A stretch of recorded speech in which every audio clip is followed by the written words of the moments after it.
রহমতুল্লাহি ওয়া বারাকাতুহু। আউযু বিল্লাহি মিনাশ শাইতানির রাজীম।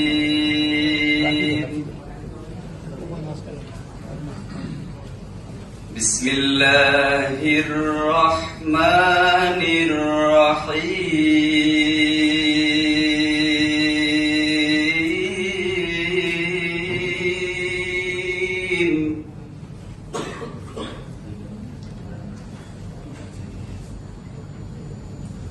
ربنا تقبل منا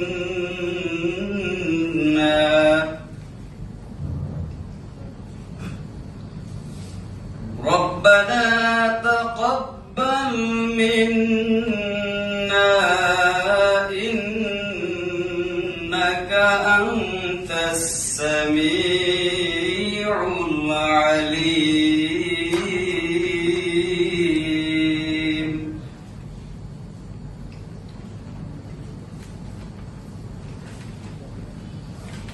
ربنا تقبل منا إنك أنت السميع العليم.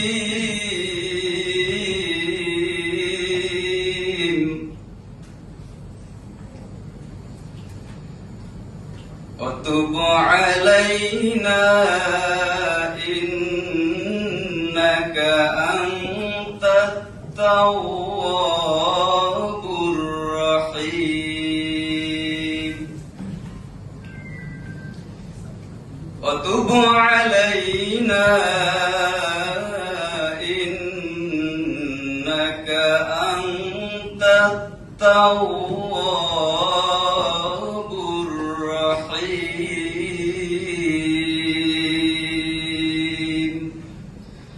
صدق الله العظيم.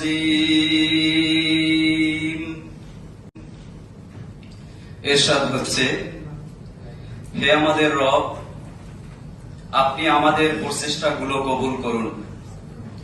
নিশ্চয় আপনি সবকিছু শুনেন এবং সবকিছুই বুঝেন। আপনি তওবা কবুলকারী, নিশ্চয় আপনি ক্ষমাশীল এবং দয়ালু। শুকরিয়া আদায় করছি যে আল্লাহ রাব্বুল আলামিন আমাদেরকে আজকে আমাদের এই ছোট্ট দেশ বাংলাদেশের বহু জায়গায় আমাদের মতোই অনেক যুবকেরা অনেক প্রতিকূল অবস্থার মধ্য দিয়ে তাদের ইচ্ছা অথবা অনিচ্ছার বিরুদ্ধে তাদের অবস্থান করতে হয়েছে। শুধু তাই নয়, আমাদের এই দেশের গণ্ডি পেরিয়ে ঠিক এই মুহূর্তেও অসংখ্য যুবকেরা অনেক প্রতিকূল অবস্থার মধ্যে রয়েছে এবং এমন কর্মকাণ্ডের মধ্যেও অসংখ্য হাজার হাজার লোকেরা রয়েছে। আল্লাহ রাব্বুল আলামিন তাদের সকলের থেকে, সকল পাপ পঙ্কিলতা থেকে আমাদেরকে দূরে রেখে আল্লাহ তাআলা তার আরশে আজিম থেকে আজকে আমরা এই মুহূর্তে এই হাউজে যারা বসে আছি, আমাদেরকে মহাগ্রন্থ আল কোরআন থেকে কিছু শোনার এবং বলার যে একসাথে করে এই সুযোগ এবং পরিবেশ তৈরি করে দিলেন, আমরা এই জন্য শুকরিয়া আদায় করছি। সকলে পড়ছি আলহামদুলিল্লাহ। সম্মানিত উপস্থিতি, আজকের সূরাতুল বাকারার 127-28 নম্বর আয়াত আমি ছোট্ট আয়াত তেলাওয়াত করেছি, যার অর্থ আপনাদের সামনে পড়া হয়েছে, অর্থ বলেছি। তো আল্লাহ রাব্বুল আলামিন সূরা মুমতাহিনার 4 নম্বর আয়াতে বলেন, কদ কানাত লাকুম উসওয়াতুন হাসানাতুন ফি ইব্রাহিমা ওয়াল্লাযিনা মাআহু।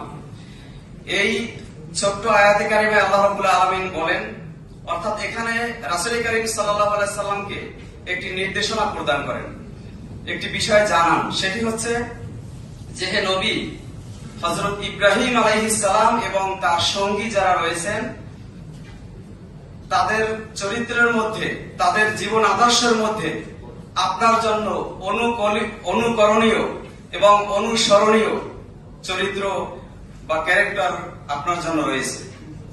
এর মানেই হচ্ছে যে হযরত ইব্রাহিম আলাইহিস সালাম আমরা যেমন রাসূল করিম সাল্লাল্লাহু আলাইহি সাল্লামকে যুগের সব যুগের সর্বশ্রেষ্ঠ সর্বকালের মহামানব আমরা বলি, হযরত ইব্রাহিম আলাইহিস সালামও কিন্তু তার চেয়ে মোটেও কম নন। রাসূলকে এই জানানটা আল্লাহ রাব্বুল আলামিন নিজেই দিয়ে দিলেন। আমরা একটি হাদিস থেকে জানতে পাই যে এক ব্যক্তি রাসূল করিম সাল্লাল্লাহু আলাইহি সাল্লামকে যখন জিজ্ঞেস করেছিলেন